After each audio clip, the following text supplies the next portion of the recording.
Proudly sponsored by Litchfield Financial. My name is Scott. I'd like to start today by acknowledging the Camaragal people, for the first heirs of this land.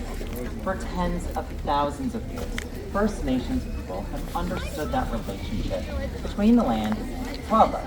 And we here at Taronga, we feel very proud trying to learn from the First Nations people today.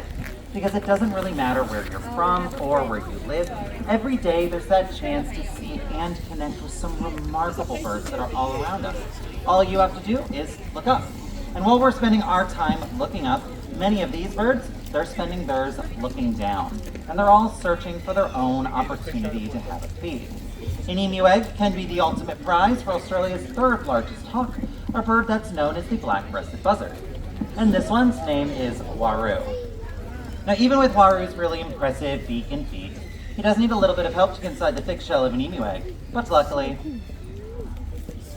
whack, he has worked out the perfect tool for the job. Swing and a miss, that's okay. Now, believe it or not, this is not a behavior we ever had to teach Waru how to do. It is instinct, and he hatched out of his own egg with this knowledge already inside. And this instinct's so strong, they're going to persist until they get inside. Wow. Now, as you can see, every time they give it a bit of a hit, they're going to inspect it to see if any cracks or weaknesses are starting to form. Because out in the wild, they wouldn't want to waste this resource. So they just want to create a little bit of a crack and then use that hooked beak to start to pry that egg apart. Each emu egg can have about the equivalent of 12 chicken eggs inside it. So in particular, during times of drought, a emu egg can be an absolute lifesaver. Hello, Waru. You want a different rock? That's okay. Go for it.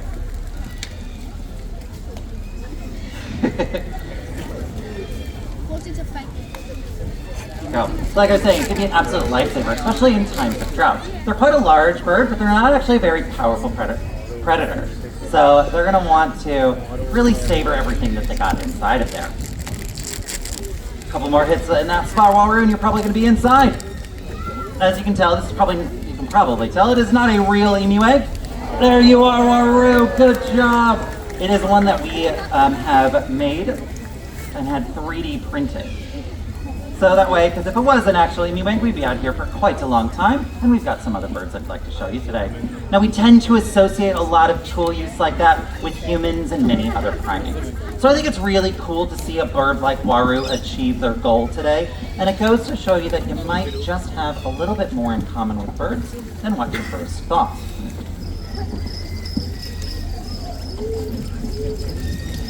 Now, Waru is a very, very cool daytime predator. But what do we normally think of when we think of a nighttime bird of prey? Owls, absolutely correct.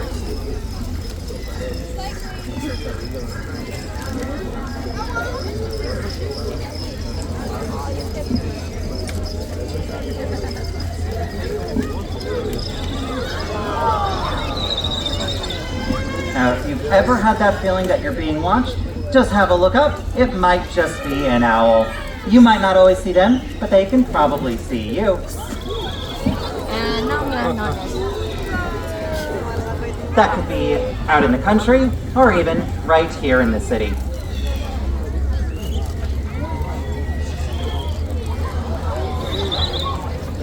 Now everybody, this here is Ripley, and Ripley is a barking owl. About half the world's owls regularly hunt during the day. It's just all about what they like to eat. And barking owls like her, they will eat other birds.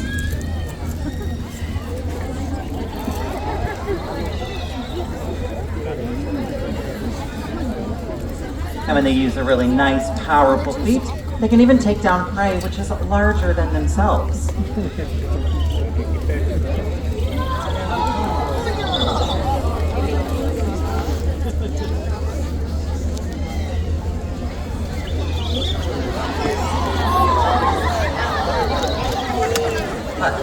As night starts to fall, they're going to look to hunt something a little bit different. They're going to look for mice, rats, or even something as big as a possum before they find their own nice, safe branch to rest. Thank you, Ripley. Thank you, Megan.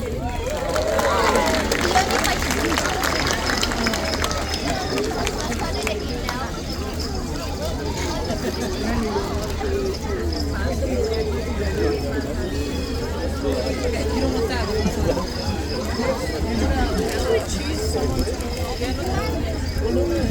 Now, day and night, owls, just like Ripley, they're out there and they're hunting for all sorts of introduced pest species. Things like rats and mice, which have caused a lot of problems for the native landscape, even going as far as taking young chicks right out of the nest. So it's great that we do have these owls out there helping us restore a bit of balance. Now, I would like to let all of you in on just a bit of a secret. We actually used to have a really bad rat problem right here at Taronga Zoo, especially here in the Free Flight Theater. But luckily, once all of our owls moved in, all of these rats moved right on out. I'm incredibly happy to say I haven't seen a rat here in a very long time. I know, I haven't seen a rat here in so long you could say that problem is behind me. I know. I'd see them running all over the place. I'd see rats back there, I'd see rats running up and down the balustrades. Sometimes I even caught rats running underneath your seats. Thank you, everybody who looked. No, it's great we do have these owls helping us out. It's estimated every single year a single owl actually hunts and eats around 1,000 rats or mice. But a pair with chicks can get about 3,000 more, which makes that family of owls really one of the best neighbors you could possibly hope for. But owls are not the only birds that are out there hunting in our backyards. In fact, one of Australia's lesser-known predators also hunts under the cover of darkness. This bird will use their long legs to creep through the tall grasses, and while you're not very likely to see one, you are pretty likely to hear one.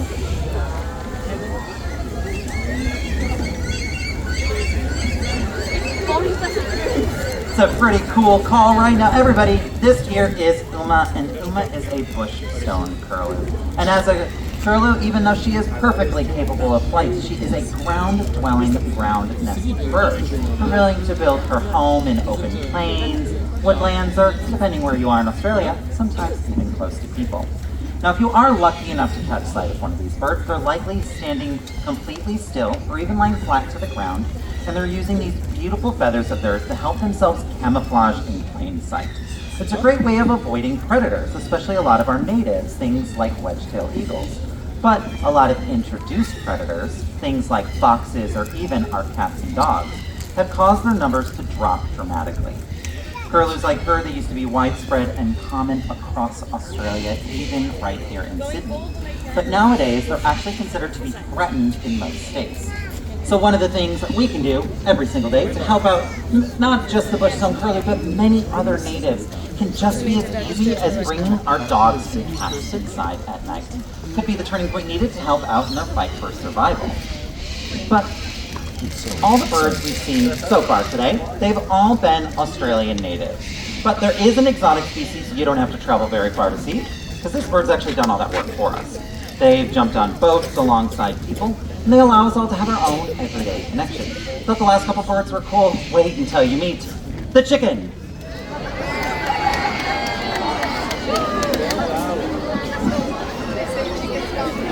This is not an ordinary chicken though. His name is Mentari, and Mentari is a red jungle fowl.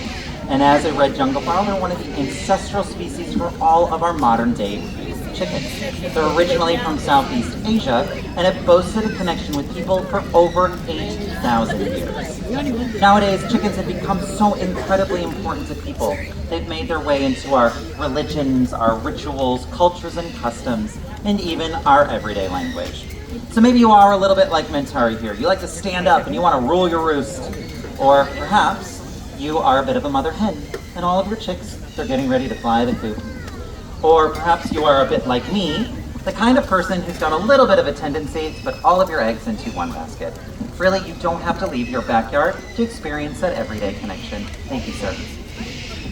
Now, we have become so incredibly reliant on chickens for their egg and meat production. They're now the most abundant livestock species in the world. And they outnumber people by about 6 to 1. So for every person here today, there are actually 6 chickens in the world, which gives us an estimated global population of about 50 billion chickens, which is an absolutely staggering number of birds when you think about it. But when it comes to that everyday connection, I don't oftentimes think about chickens. Because here in Australia, out of the over 8 100 different species of birds. Over 50 of them happen to be parrots, which has earned us the nickname the Land of Parrots. So for most Australians, it's as simple as taking that step out into your own backyards or even down to the local park to experience that beauty which is all around us.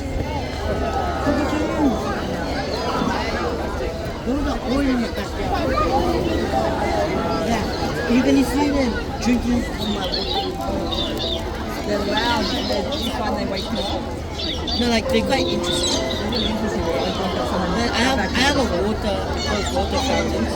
And then I saw last like 6 of them, like queuing up. They're pretty noisy though. They wake me up in the morning. So my mum has to be also careful because they might eat up like our fish.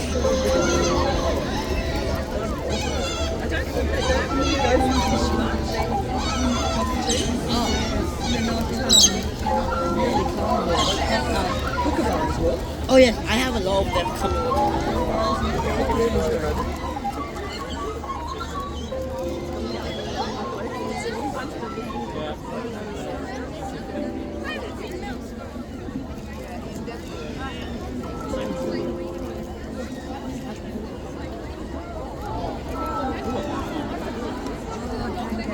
Is that a palm cockatoo? It's called a gangbang.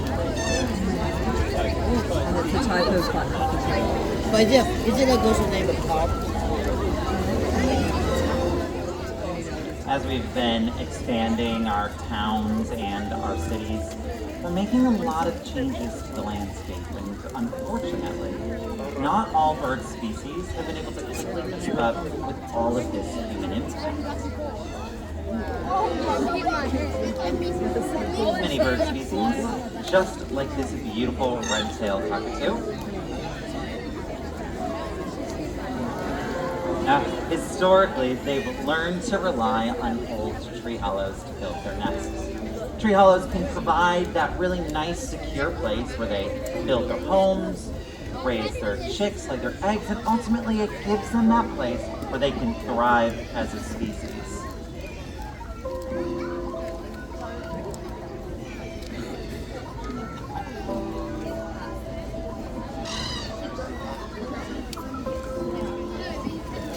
Now this bird, his name is Geary, which means red, or Geary, which means very red. It's an incredibly fitting name for a red-tailed black cockatoo. But as a red-tail, it's not a species you're normally going to find in this area. But Taronga itself is home to many different plants and animal species. Not just those in our care, but for all the local wildlife as well. We're very proud to call ourselves a sanctuary and help provide habitat. We're going to give you a little example of how we provide habitat today. We're going to be joined by 2 more red tails and 2 volunteers, which were pre-selected before the presentation.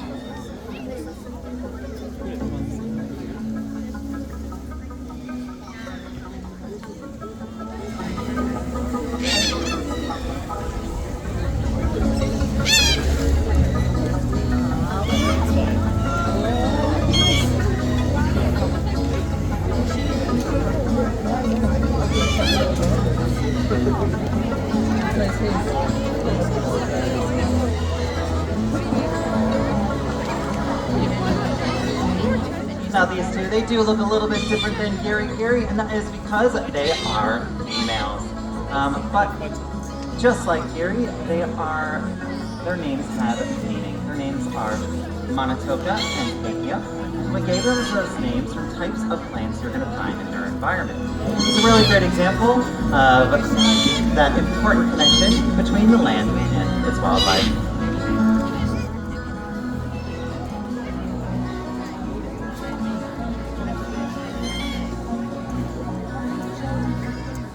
Now, if anybody's had any experience with a cockatoo, you might notice that they are very destructive eaters. It is a reputation they have earned.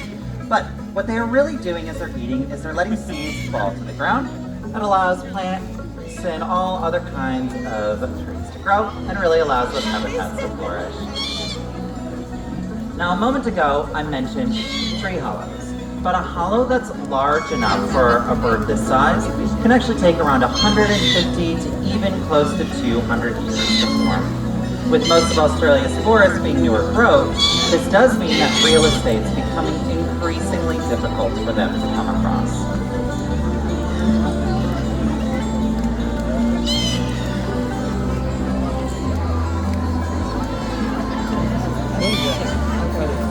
So if you are interested in helping provide habitat, but you don't happen to have a 150-year-old tree in your backyard with a beautiful hollow in it, fear not, there are other options. Now one of these can be installing an artificial nesting box, just like that green and white one underneath the speaker bowl by the front of the stage. There's even a QR code underneath that tells you how to source or install one. Or you can even purchase a flat-packed one from our gift shop. Well, a huge thank you to our 2 volunteers. Really appreciated your help. Absolutely fantastic trees. Now going home to install an artificial nesting box, just like that one right up there, that's a fantastic take-home action. But if you would like to help us out here and now, you can as well. After the presentation, you can head on over to this donation box. Now we installed this in 2007, and since then, this single box has raised over $800,000, with every single cent of that going directly to Taronga's many conservation efforts all over the world. Now one of the species we've been focusing on is this beautiful native bird pictured here on the front, the regent honeyeater.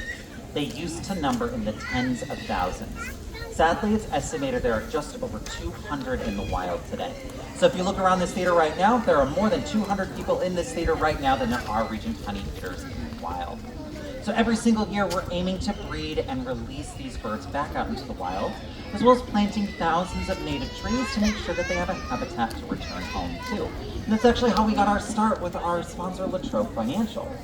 So if you want to help us out, support these organizations, come on down, pop some cash in there. We'll even bring out a tap machine if that's how you'd prefer to donate. And if anybody's willing to donate $5 or more, we have made a series of badges, just like the one I'm wearing today, as our way of saying thank you. Because it really is, with all of your support, we see that bright future, where both our skies and your backyards will just be filled with birds. It all starts by simply looking up.